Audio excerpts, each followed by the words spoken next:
Hello, welcome to Jack's Garden. Okay, so I've got an interesting episode for you today because I'm going to be making a nettle-based plant feed. I'm also going to be making compost, and I'm also going to be planting the tomatoes that I showed you in episode 1. And I'll be doing the safety feature about nettles. And also, just to add, you'll be glad to know that we won't be doing an episode on the allotment this week, or maybe not even again really because of the motorway, and I am sorry if I deafened you with the shouting. Right then, let's get cracking.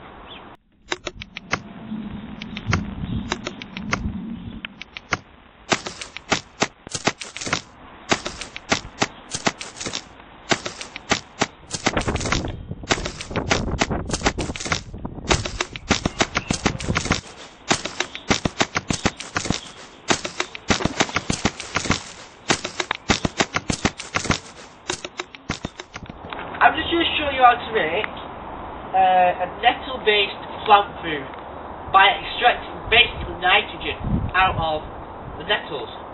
Now the nettles extract nitrogen out of the soil because nettles grow in places with high content of nitrogen in the soil. Now, not a science program, it's a garden program, so I'll get started. Now, these nettles I just picked from down the track before with Chris. Now, Stop. Nettles can be dangerous. If you touch them, then they can be lethal.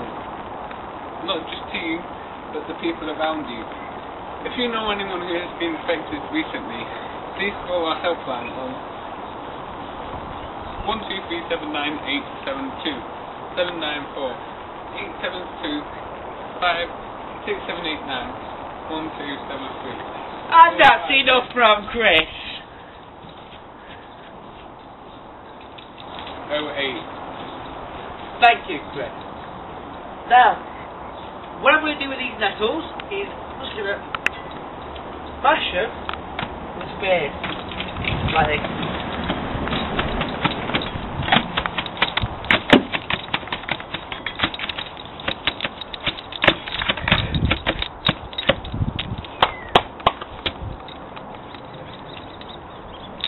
Mashed up enough like that. Don't need overdoing. Now then, what I'm going to do is I've just got bog standard watering can. I've taken the top off it just to speed up the process of basically pouring water into the bucket. You need to leave quite a bit of room at the top of the bucket. Now that just leaves room for what I'm going to do next. So, in it all goes. Leave about that much room. Then what I'm going to do is I'm just going to get this brick. And pop the brick in there with it. Weighs down the majority of the nettles. Okay, so what I'm going to do is I'm going to leave that for about 2 weeks. And then I'll show you what to do with it next. So, we'll see it in, what is it? Not the next episode, but the episode after, and we'll see then about what to do with the nettles. I'm going to show you how to plant these tomatoes in grow bags. Now then, when you saw these tomatoes, they were tiny, weren't they? Well, obviously they've grown in size since. Now then, always remember, when you're taking pots out like this, put your fingers between them like that, so you're not losing the soil everywhere. Squeeze the edges of the pot, tip it upside down, tap it. Now as you can see, you've got a nice root system growing. They're ready to go out. They've outgrown the pots. Now then, you're going to need to make a little cross like this. Now then, if you're not a cheapskate and you've bought expensive grow bags, they'll have markings on them. But as I am a cheapskate, I've bought B&Q's own. Now then, no more than 3 plants to each grow bag. Just cut a cross out like this. Doesn't have to be too big. I've done one there earlier, I'm just showing you this one now. and then just open it all up like that. You do another one there. Now then, with this one that I cut earlier, you're going to just open it up with a trowel. Try not to take anything out of the grow bag. Try to keep the soil in. Pop it in and just ruffle it around a bit and make sure it's in properly like that. Now then, you're just going to get a cane. Now, just for now, just use a smaller one and pop it in next to it like that. Does it go straight through the bottom of the grow bag and into the soil underneath? Then again, you know, it just supports the grow bag. As the tomato plants get bigger, you're going to need to build a frame. I'll show you that in a later episode.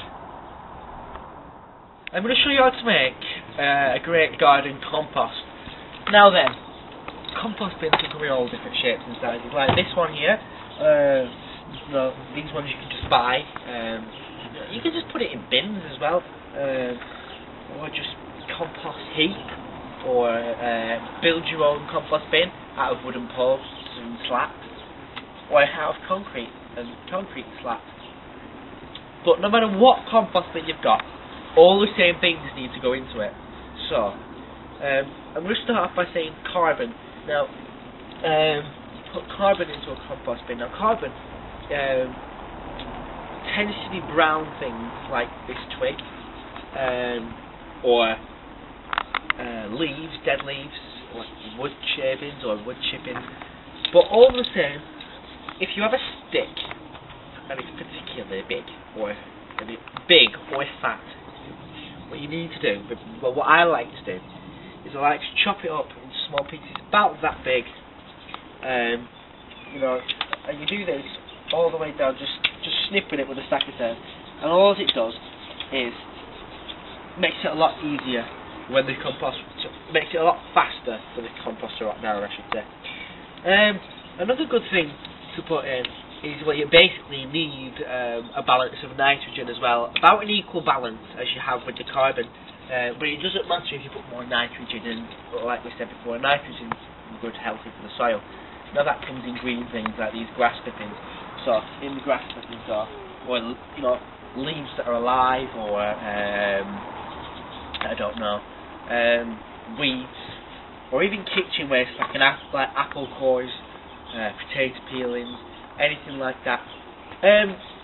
Leave it a few weeks, and then what you need to do with a fork is you need to mix it up. Can I have the fork, please, Chris? Thank you very much. Just give it a good mix it all in, you know, try and get it so that you're moving all the stuff from the outside to the middle. Now what it does is, you know, the middle is the core, the middle is the hottest, and that's where it rots down the most. A good idea as well is to keep it moist. I don't mean soak it wet through, just keep it moist like a damp sponge, really. Helps the bacteria form, and also, you know, helps it rot down faster. Right then, I'm afraid that's all we've got time for. I hope you enjoyed that episode. If you did, then let me know what you thought in the comment box below. Like, subscribe, or, you know, email me any questions or anything that you might have. Or dislike. So thank you very much for watching.